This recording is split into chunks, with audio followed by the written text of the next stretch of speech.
Good morning and welcome to our 3Circle Church online broadcast. We're so excited that you decided to spend this time with us. We're going to jump into a time of worship as we worship a God where all of our needs are found. And we want to invite you to sing that along with us.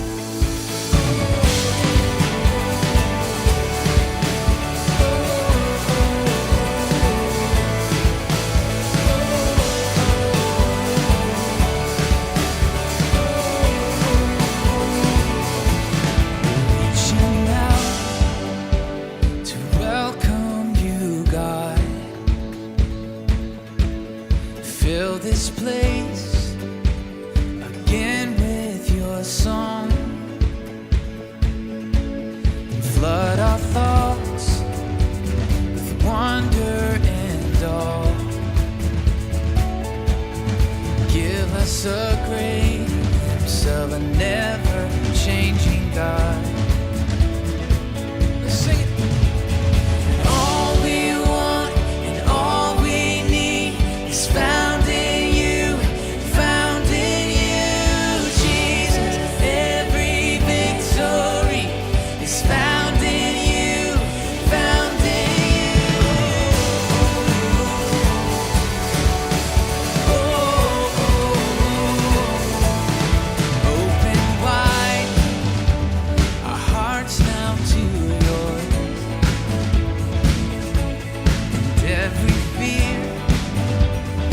Down to your love,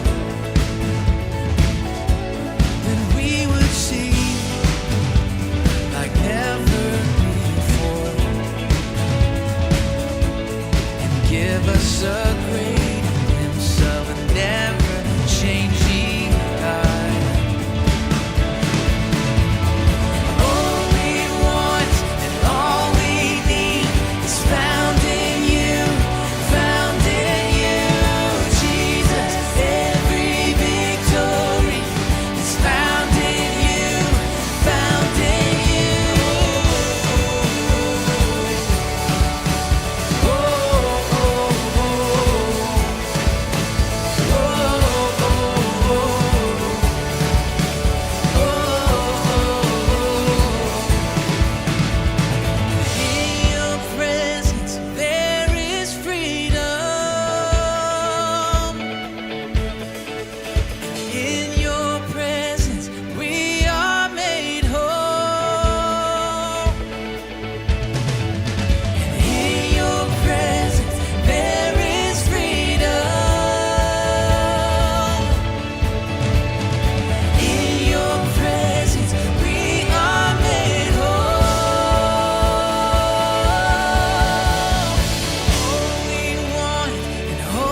Good morning, my name is Marcel, and I want to welcome you to our Sunday broadcast. We're so glad that you're with us today. If you're new to 3Circle, we want to say welcome by sending you a gift. So please let us know if you're new as you see here, and we'll be in touch with you this week. A bit later, we'll hear from our pastors as we continue our series on the book of Ecclesiastes. Today's teaching notes are available through the 3Circle mobile app. So if you don't yet have our app on your phone or tablet, go ahead and download it from your app store and you can follow along with us.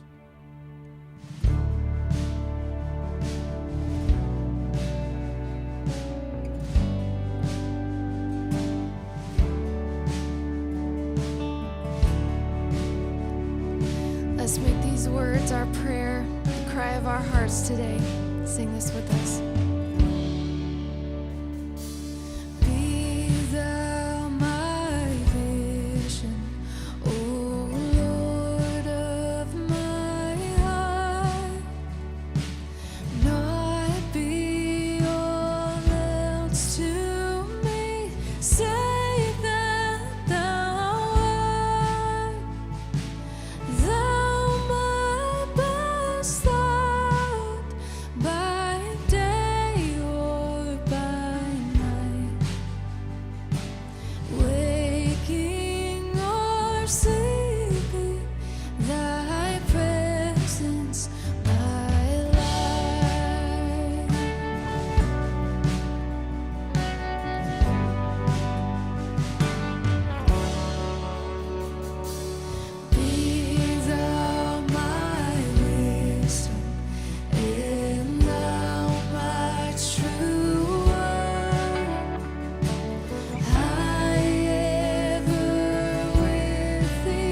such joys, bright heaven sent.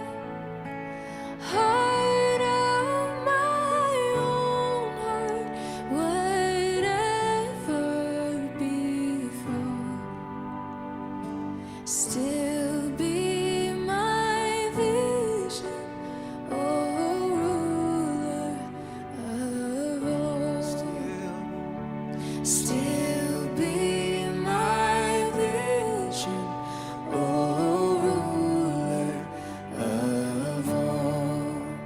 Oh God, be my everything, be my delight, be Jesus my glory, my soul satisfied.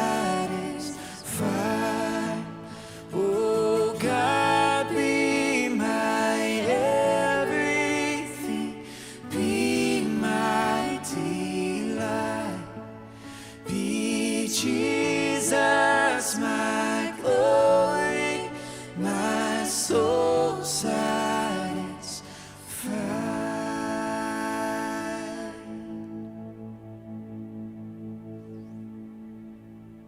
Hey, 3Circle Church, Pastor Chris here, and as we come to the end of this year, 2020, I think all of us look back on it and we realize that the world is a different place now, right? It's been a tough year in many ways, but one thing we have found here at 3Circle Church in 2020 is that God has been faithful through all of the ups and downs, through the difficult times that we've all been through. Our God has been faithful, and we're actually celebrating His faithfulness this year as a church.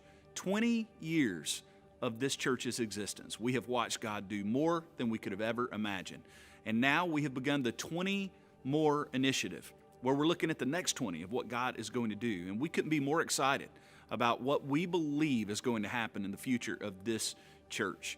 And so we want to invite you, as we come to the end of 2020, to take part in one of the initiatives of the 20 More initiative to begin with. And it's this: we want you to give.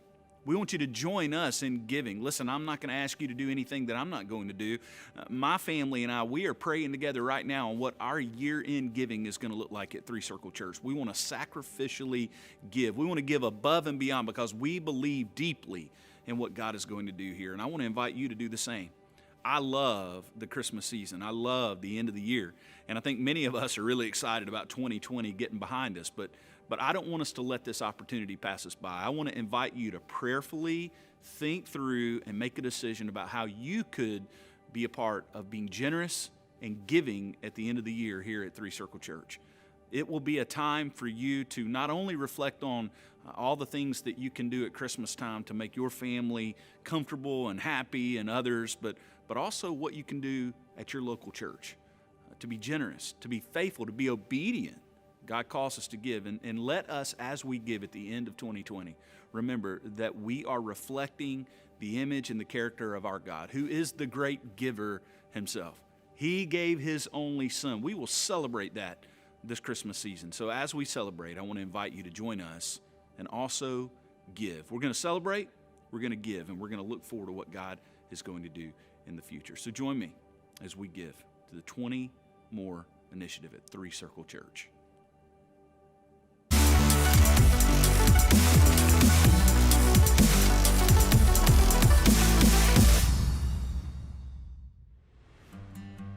Christmas at 3Circle is coming up as we kick off a season of hope at our campuses and online. This will include Sunday worship gatherings, special events, and Christmas Eve gatherings. And speaking of Christmas Eve, if you choose to join us online, we have 5 options for you to do so, as you see here. And if you are able to join us on site, here are the dates and times we will gather at each of our campuses. Lastly, as we close out a year that has been quite challenging globally, we need to be reminded of unchanging truth. Over the past 7 months, dozens of feature songs were captured and broadcast from 3Circle Church, timely reminders of the hope and love of Jesus. 8 of these songs were chosen for a new album from 3Circle Music called Features Volume 1, which is now available everywhere you listen to music. So check it out, and we hope that you are greatly encouraged by it.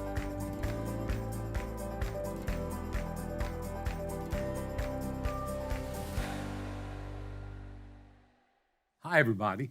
My name's Russell Creel, and I want to welcome you to our 3Circle Church teaching series, Chasing the Wind. For the last several weeks, Pastor Chris has invited you to grab a cup of coffee, pull up to the table, and listen to what the writer of the book of Ecclesiastes, King Solomon, has to say to us out of his insight and wisdom about life. It has often been challenging, but it has always been beneficial to hear from this wise man.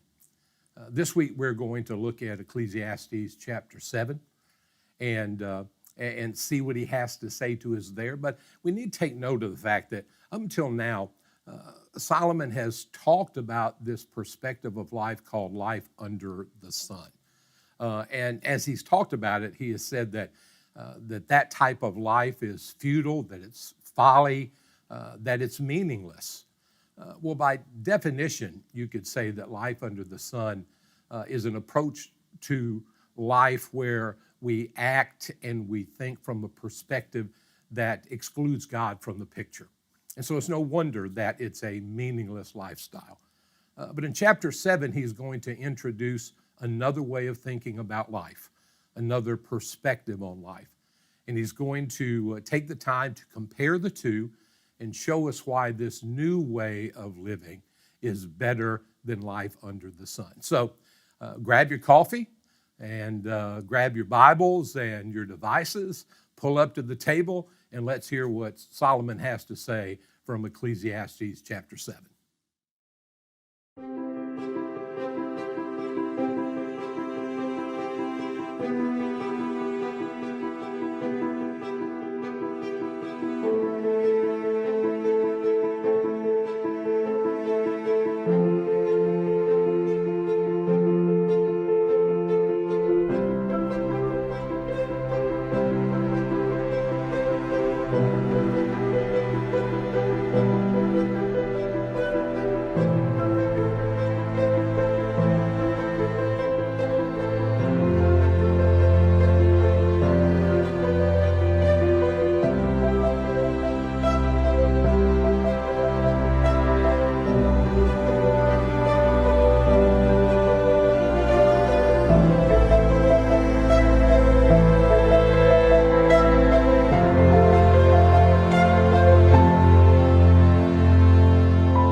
Before we get started in Ecclesiastes chapter 7, I have to make a confession. You know, every week, Pastor Chris has invited everyone to grab a cup of coffee and sit down at the table. And, you know, that's good. But the problem is, I don't like coffee. Never have. I don't think I ever will. And I don't hate me, you know, because I believe there are a lot of other non-coffee drinkers out there. But here's the deal. If we're going to keep this real today for the rest of this teaching, is there anybody that can swap this out for, let's say, a glass of iced tea? All right, thanks. Now we can get this thing started. So Solomon is going to talk to us about this perspective of life that is different than the whole idea of life under the sun. And this perspective is simply defined by the use of the word wisdom. He just goes on to talk about the life of the wise or the life of wisdom. Now, wisdom, by definition, can simply be the capacity of the mind, the human mind, to understand life from God's perspective. If you remember, life under the sun was a perspective that excluded God, but wisdom is a perspective that wants to see life the way that God sees life. And so there are two perspectives, life under the sun and a life of wisdom. But before we see what he says about it, let me just sort of illustrate where we're going by telling you this. At 3Circle Church, from time to time, we've had to use something called pipe and drape. Now, pipe and drape is exactly what it sounds like. It's a pipe frame that you can get to be as tall as you want, as long as you want, and you cover it with curtain. And we've used it for different reasons. We've used it when we needed to create something that wasn't there yet, like a a hallway. If there was no hallway, we didn't want to do construction yet, we just used pipe and drape and created a hallway. But it can also be used to minimize or to restrict an area. And sometimes we've had to do that. You go into a church revitalization, and the worship space, for example, is way bigger than that you need at the very beginning. And so you use pipe and drape, and you restrict the space. And you do it in such a way that you create the illusion that this is all there is, that there's nothing beyond this. You make it where the eyes don't look beyond, but just inside this confined space. Well, I think when we talk about life under the sun, I think life under the sun, in a way, is living life within the boundaries of the pipe and drape. We have this idea that this is all there is. That people who live life under the sun, the reason it's meaningless, their life is you begin your life at birth, you live your life, you die, and that's all there is to it. It's all confined to this very small area. But wisdom does something different. Wisdom pulls back the curtain. And when wisdom pulls back the curtain, it begins to see that there is something beyond this confined space. There is something bigger, something better, something grander than what we know right now. And what we find and what wisdom does is that wisdom grasps hold of the truth. The fact that it's because there is something beyond the confined space. There's something beyond life under the sun. That it's that which gives meaning and purpose and direction for the life that we live right here in this space.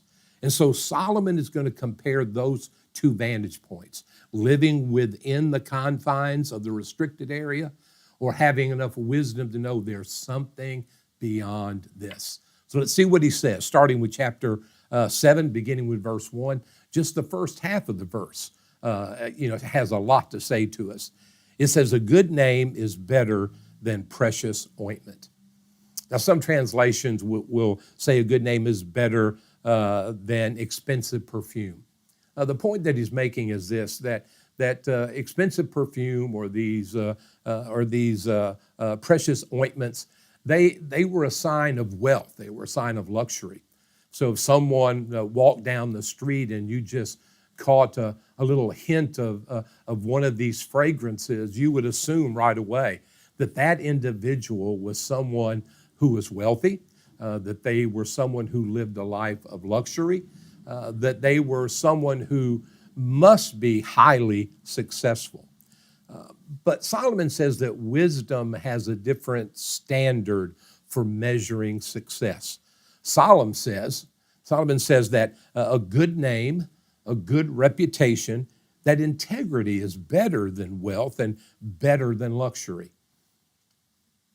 And if this is true, then what Solomon would be saying to us is that those that are wise would seek to do the right thing every day.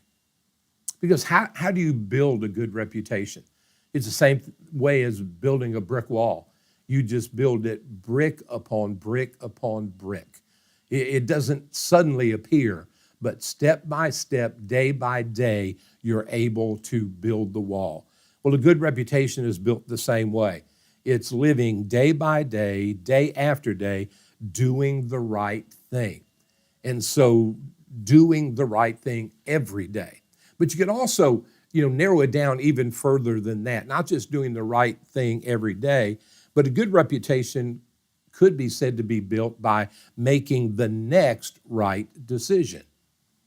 You see, life is nothing more than a continuum of decisions. Every day, we face a multitude of decisions. We, have to decide if we're going to, get up when the alarm goes off or hit the snooze or just throw the alarm clock across the room. We have to decide if we're going to do our homework or if we're going to play video games. We have to decide if we're going to tell our boss the truth or we're going to lie about why we're late for work. And it just goes on and on and on. From the time you get up in the morning till the time you go to bed at night, you're faced with a series of decisions. But individuals who live life only under the sun, they would say that it's no big deal. Those decisions, some of them are so small, they're insignificant. They don't amount to anything. But Solomon is saying that if you're wise, if you're living beyond the curtain, then you realize that every decision matters and that you try to do the right thing every day. And the way that you do the right thing every day is by making the next right decision. Even if you've made a wrong decision, don't just let that derail you, but instead do the next right thing. Maybe the next right thing is to make amends for the bad decision or to somehow make a course correction so that you can move beyond the bad decision. But whatever you do, make the next right decision. Solomon says that's the way of wisdom. And then he goes on. Let's read further, beginning with the second part of verse 1, reading through verse 4. It says, "And the day of death than the day of birth." What he's saying is that the day of death is better than the day of birth. It is better to go to the house of mourning than to go to the house of feasting. For this is the end of all mankind, and the living will lay it to heart. Sorrow is better than laughter, for the sadness of faith, by the sadness of face, the heart is made glad. The heart of the wise is in the house of the mourning, but the heart of the fools is in the house of mirth.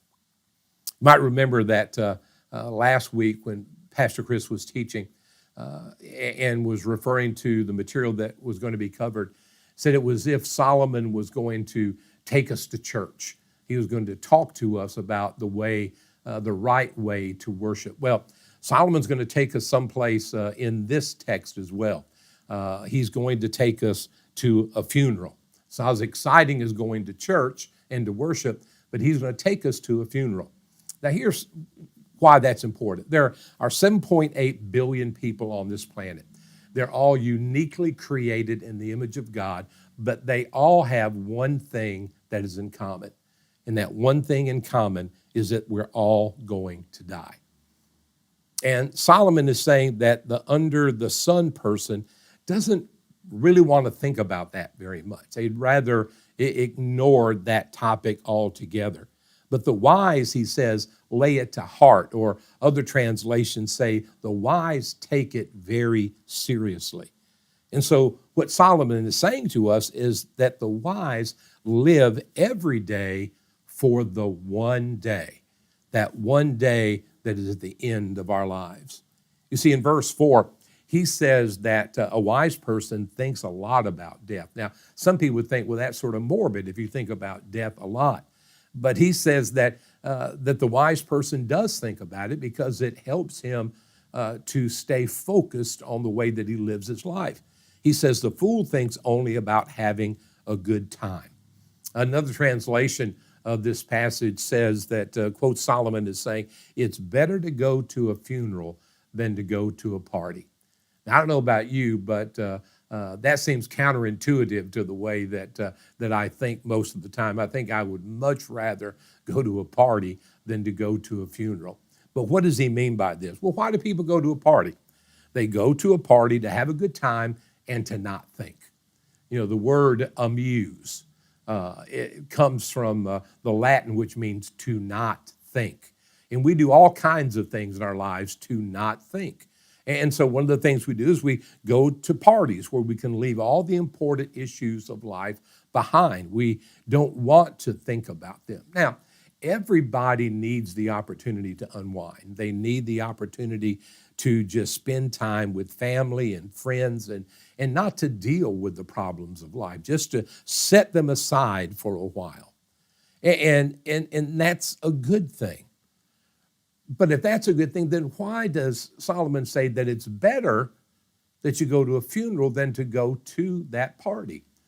Well, the reason is because when you go to a funeral, you are forced to think. You are forced to think about serious matters, especially if you go to the funeral of a believer. It's as if somehow that curtain is slightly pulled back and eternity just begins to shine in upon you. And then all of a sudden you find yourself confronted with things that you've really been trying to avoid. you're forced to answer questions that you really had not wanted to answer. You have to start imagining, is there really something beyond this life under the sun? If there is, how do I prepare for that? What are the decisions that I need to make in this life to prepare me for that life beyond this curtain? He says that the wise live with that day in mind every day. Now, let me ask you, have you ever thought about your funeral? Yeah, I guess people, when they get to be my age, they probably think about it more readily than others. But have you ever really thought about it? Have you thought about who you want to be there? Have you thought about what you want them to say when they're there? Well, see, the wise understand this about life. They understand that every day, if you live for that one day, that every day you're writing your own eulogy. If you want to know what people are going to say about you at your funeral, just take a look at how you live your life now. That's going to help you to be informed about what they'll say. You see, the reality is if you're a jerk to everybody, well, you don't expect people to get up at your funeral and say, what a nice guy you were. I mean, if you cheated everybody you had any kind of business transaction with, then you can't expect them to stand up and say that, you were a man or a woman of high integrity. If you didn't have time for your children because you were too busy with your career or with other things, then you can't expect them to stand up at your funeral and talk about what a great mom or dad that you are.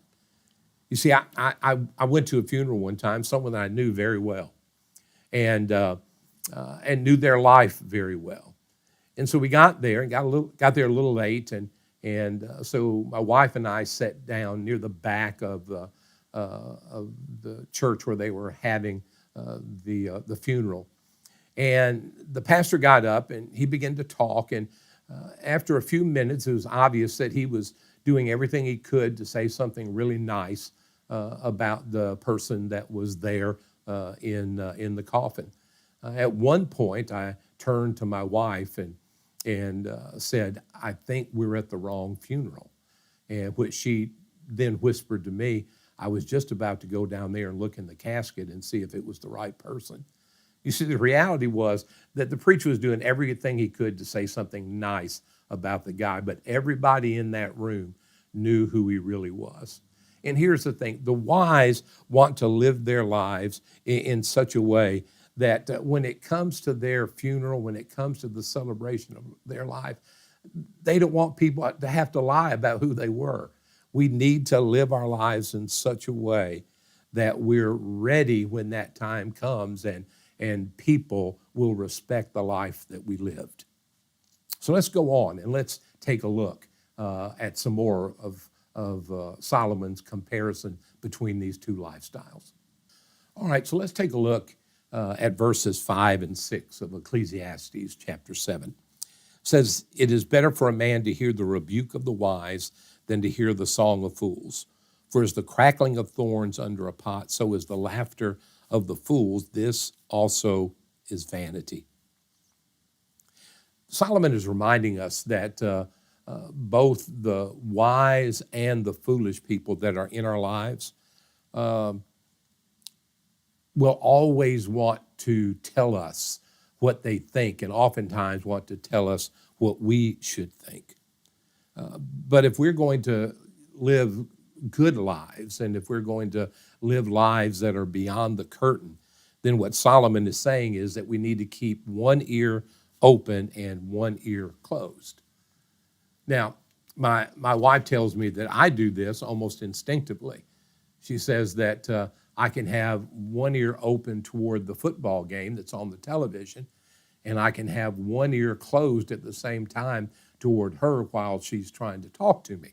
I don't think that's true, but that's her opinion. You'll have to talk with her about that, but I don't think I do that. But it is a good idea when it comes to the people in our lives that some are wise and some are foolish. You see, this is really one of the next right decisions that you have to make in your life, is you have to be willing to turn and a closed ear to those that are foolish and turn an open ear to those that are wise. You want to hear from the people who are not just living lives under the sun, but you want to hear from the people who are trying to live a wise life, who are trying to live beyond the curtain. You see, if we want to live a good life, we need to listen to the right people. Proverbs 13:20 says, whoever walks with the wise becomes wise, but the companion of fools will suffer harm. You see, it just doesn't work to surround yourself with people that have a different perspective on life than you do. If you're trying to see life from God's perspective, you just can't have this input from people who their view of life excludes God from the picture. And so Solomon tells us that the wise learn how to open one ear and close the other. But then in verse 7, he goes on, makes another comparison. He says, surely oppression drives the wise into madness, and a bribe corrupts the heart. Have you ever thought that you were taking a shortcut? Maybe you've got an appointment and you're running late, traffic's heavy, and especially guys, they have this sense that I know there's a better way. I know that I can get there more quickly. But then all of a sudden, instead of getting there more quickly, what you do is you run into a dead end. Solomon says that when it comes to living life, that all shortcuts are dead ends. You know, sometimes when money is short and when deadlines are tight, you know, sometimes individuals can be tempted to cut corners or take a shortcut, and sometimes even tempted to do something that at best is unethical or at worst is illegal. But Solomon is telling us that even though you think that no one will be hurt by these actions, what Solomon says is, in fact, you're hurt by those actions. Anytime you try to take a shortcut in life, that you're the one who's hurt. It said it corrupts your heart. It damages your heart, which is the source of your life. But I think that when he's talking about this, that it's a much broader principle than just the idea of money. He uses the term bribe. He said a bribe corrupts the heart. But I believe a bribe is whatever you're willing to sell your good name for. I mean, think about that for a second. What is your integrity worth? That lie that you're thinking about telling your parents, or the lie that you're thinking about telling your boss, is that worth your good name?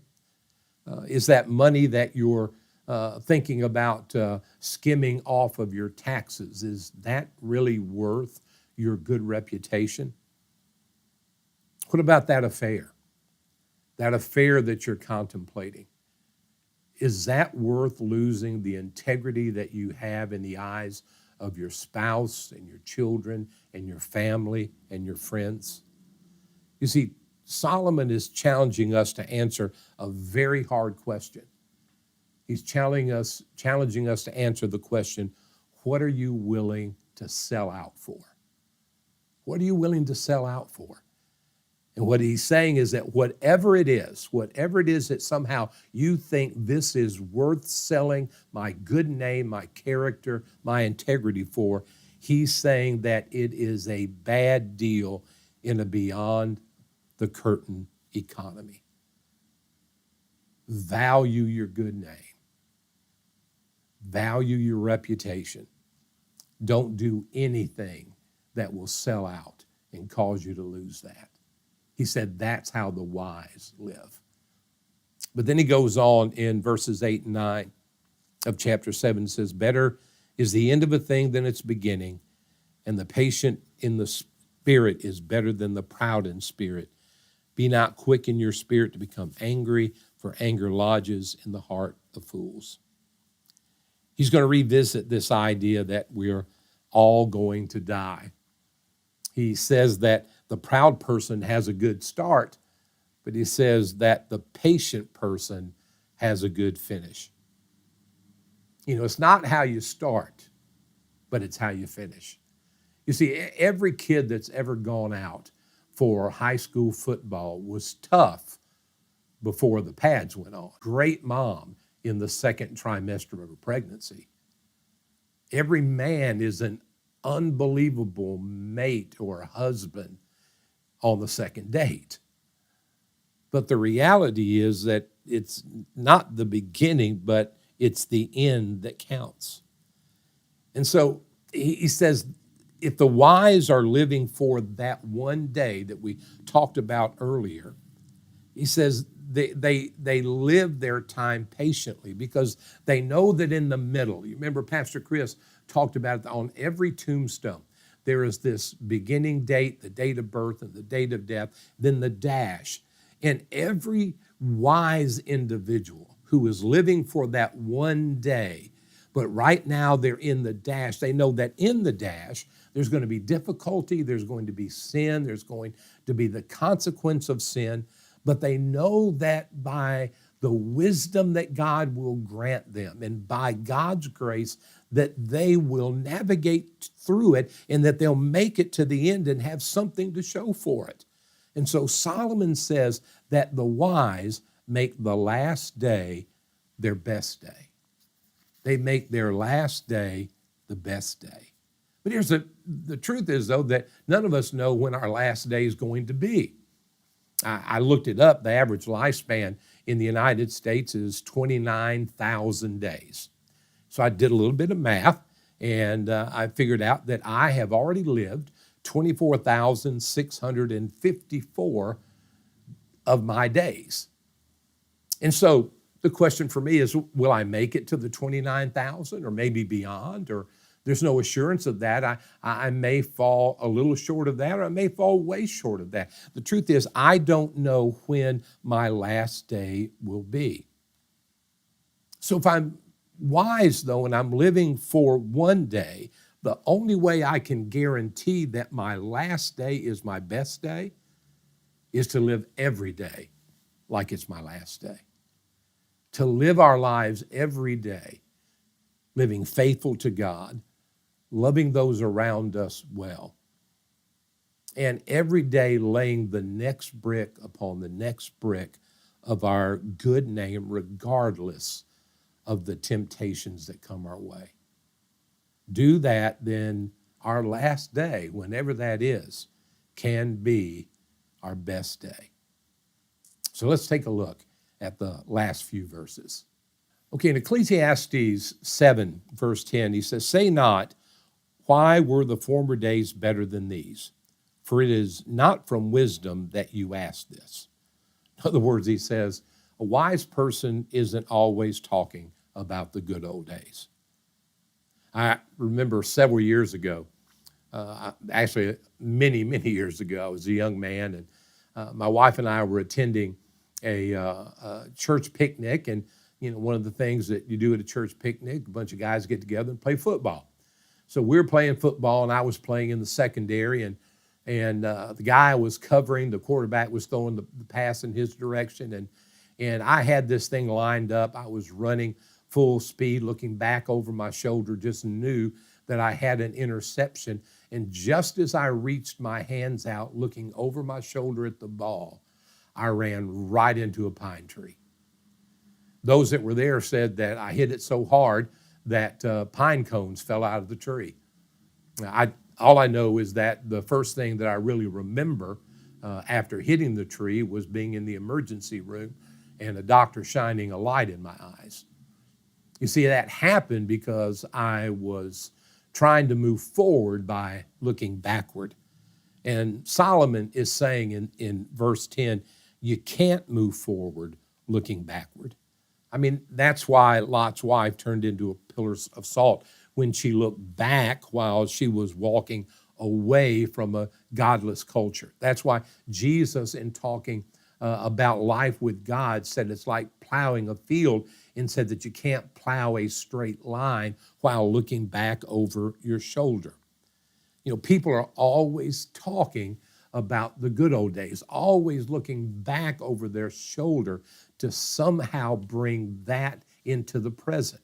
But the reality is that the good old days is probably the combination of a bad memory and a vivid imagination, and that's how we come up with the good old days. Now, there are some things about days in the past that we look at fondly. I mean, I remember when my boys first started driving, and there was a part of me that says, man, I wish they were still, the preteens, running around my house, and all of a sudden in cars where I can't be right there with them all the time. But then I remembered that when they were preteens running around the house, they were breaking all the windows and tearing up all the furniture.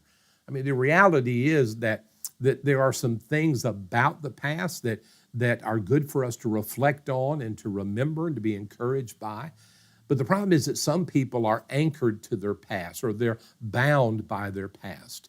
And what Solomon is telling us is that the good days that God has promised for us, the good plan that God has promised for us, is not in the past, but it's moving forward. So the wise man doesn't look backwards, but he continues to move forward. And then lastly, in Ecclesiastes 7, verses 11, 12, he says, wisdom is good with an inheritance, an advantage to those who see the sun. For the protection of wisdom is like the protection of money, and the advantage of knowledge is that wisdom preserves the life of him who has it. So our final insight from the preacher, from Solomon, is that wisdom is better than wealth. Now, he's honest. He says wisdom plus money. Now, that's a good thing. He said you can get almost anything you want that way. But the punchline of everything that he says in that passage is that the only thing that will protect you, the only thing that in some translations put it this way, will save your life, is wisdom. You see, the foolish and the wise sail their vessels on the same bodies of water. Both their vessels are struck by the same waves during times of storm. Both vessels are in danger from time to time of capsizing or being shipwrecked. But the difference is this. The difference is that the wise know how to navigate around and through the impending disasters, and the fools just seem to capsize over and over and over again. Proverbs 3, 13 and 14 says, blessed is the one who finds wisdom and the one who gets understanding. For the gain from her is better than gain from silver, and her profit better than gold. So it is to our advantage, he says, to live our life with a beyond the curtain perspective. It's better than silver. It's better than gold. It literally will save our lives. So we need to seek to understand life from God's perspective, which is wisdom. And so I don't want to leave you with this verse of Scripture, because you might be asking, well, how do I get that wisdom? Where does that wisdom come from? James 1:5, if any of you lacks wisdom, let him ask God, who gives generously to all without reproach, and it will be given to him. To pray each day this week. Pray for wisdom. Pray for wisdom regarding your finances, your marriage, your children, on your job, with people in your community. Just ask God to lead you and guide you in what he would have you to do. That's super important. So I want to pray for us really quick. Father God, thank you so much for the grace and the opportunity to hear this word, to prick our hearts, God, and allow us to just seek your wisdom. We realize that we can't seek wisdom without seeking you. So we honor you, and we ask that you just guide us in our thoughts, our minds, our actions, the things that we desire. You just give us wisdom with all of that. In Jesus Christ's name, amen. Today, If God is leading you toward a spiritual decision, such as confessing Him as your Savior or being baptized, please let us know as you see here, and we would love to reach out to you and help navigate your next steps with you. Next week, we will continue to gather in person at our campuses, including children's environments, at the times you see here. And if you'd like to remain online with us, you can always find us right here on Sundays at 8, 9:30, and 11 a.m. And don't forget, if you have children and will be at home, you can find fresh content for them each and every week through our YouTube channels. Thanks again for joining us today. We hope that you have a wonderful Thanksgiving, and we'll see you next Sunday.